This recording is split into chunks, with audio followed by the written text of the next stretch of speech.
Yang terhormat Bapak Ibu guru dan teman-teman yang saya kasihi, pertama-tama marilah kita bersama-sama mengucapkan puji dan syukur atas berkat, rahmat, dan kehadiran Tuhan Yang Maha Esa. Karena kita dapat bertemu melalui video ini, sehingga saya dapat menyampaikan tentang sesuatu yang akan terjadi di masa yang akan datang. Sebelum itu, izinkan saya untuk memperkenalkan diri. Nama saya Nathanael Rudiarinata dari kelas KPJ nomor absen 27.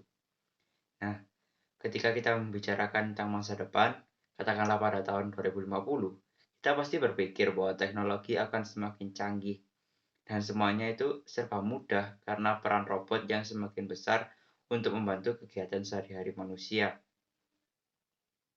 Ya, memang semua itu layak untuk dinantikan. Namun kira-kira keadaan bumi akan jadi seperti apa ya? Di tahun 2022 saja kita mengalami perubahan lingkungan yang tidak bisa dibilang positif. Suhu yang semakin panas, ketersediaan oksigen menipis di berbagai daerah, dan juga punahnya berbagai jenis spesies hewan.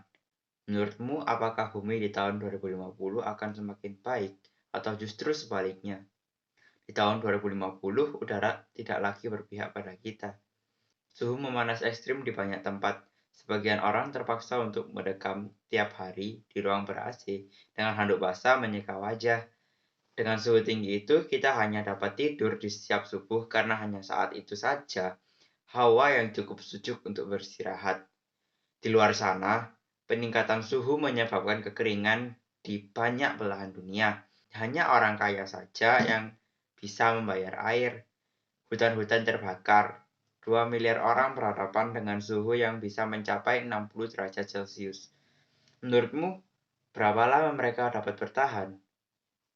Permukaan laut naik, badai ekstrim di kota-kota pesisir tersapu banjir, menewaskan ribuan bahkan jutaan orang. Beberapa kota terpadat di dunia tenggelam, salah satunya Jakarta. Karena banjir, populasi manusia melakukan pergerakan ke daerah lain, dan setengah dari populasi dunia beresiko tertular penyakit baru yang bisa melampaui angka kematian penyakit jantung. Kelaparan merajalela, populasi dunia diperkirakan meningkat sampai 9,4 miliar jiwa. Tingkat kesuburan manusia semakin menurun, namun semakin banyak mulut yang harus diberi makan sementara dunia kekurangan air dan bahan makanan.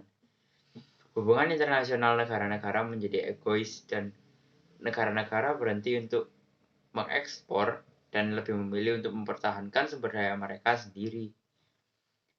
Sedikit kesalahpahaman antar negara akan menciptakan perang dan seperti biasanya, banyak orang itu memperburuk keadaan dengan memenuhi media sosial dengan berita-berita yang tidak benar. Selama kita tinggal di planet yang sama, kita tidak terbebas dari resiko maupun tanggung jawab yang kita lakukan sebagai individu. Kita harus mengurangi emisi, membatasi penggunaan kendaraan yang berbahan bakar fosil, melakukan penanaman pohon dalam skala besar, dan juga mendorong penggunaan sumber energi yang terbarukan dan ramah lingkungan. Tak hanya itu, kita juga perlu rangkaian kebijakan negara yang akan berdampak paling signifikan. Mulailah dari dirimu sendiri. Dengan kesadaran, kita bisa merubah masa depan. Terima kasih.